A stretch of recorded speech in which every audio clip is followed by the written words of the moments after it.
In this video, we're looking at how to configure log streaming, and we're going to see it in action. As you can see, I'm logged into the admin user interface of our CloudConnexa. In order to access log streaming, you can expand API and logs and click on log streaming. You'll see a short description of log streaming here, and there is a link on how to configure AWS S3 bucket. If you click on that, it's going to open up another tab or browser. Gives you a step-by-step how to configure your AWS S3 bucket. In order to configure log streaming, you can click on the configure button. But before we do that, I want to make sure that everybody goes through the instructions on how to set up your AWS S3 bucket, especially when it comes to the bucket policies. Let's go back to admin UI and click on configure. The first information, we need the bucket name and the region. If you look at our AWS dashboard, I've already created my bucket and the region here is US West. So I'm going to go ahead and enter these information here. So let me go ahead, choose the region. And then when it comes to streaming events, logins of VPN clients is enabled by default. And we can go ahead and enable streaming of other events such as access visibility, Cyber Shield block domains, and Cyber Shield traffic. Everything looks good. I'm going to go ahead and click on activate. As you can see, it's provisioning. This is going to take a few minutes, so I'm going to stop the video here and come back when it's done. Okay, as you can see, everything is done. It's active.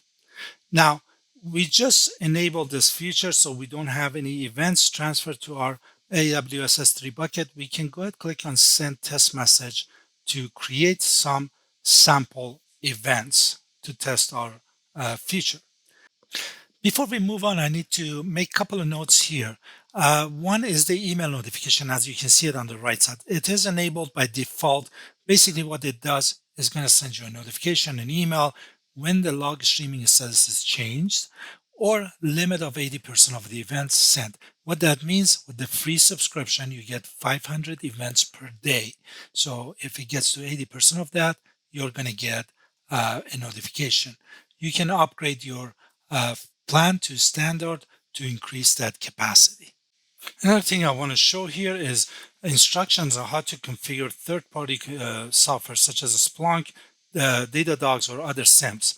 If you click on any of these links, it's going to open up another browser or another tab, and it gives you a step-by-step instructions on how to configure that application for log streaming. I've already clicked on send test messages. I'm going to click one more time. Let's go to our AWS S3 bucket dashboard and look at the events. As you can see, CloudConnexa folder has been created and our WPC is here.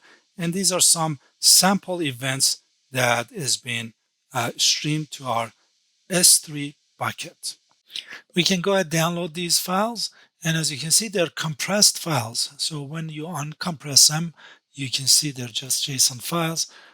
You can export them to a SIEM, such as Splunk, or you can just open them here. I'm going to open them in a notepad so we can see the sample of the log. And here it is. Going back to our admin UI, one more thing I want to show you here. At any time, if you want to pause the log streaming, you come back here and click on pause. And as you can see, now there is no streaming of events to our S3 bucket. If you want to resume it, we just click on resume. This was a quick video on how to configure log streaming, and we saw it in action. Thank you very much.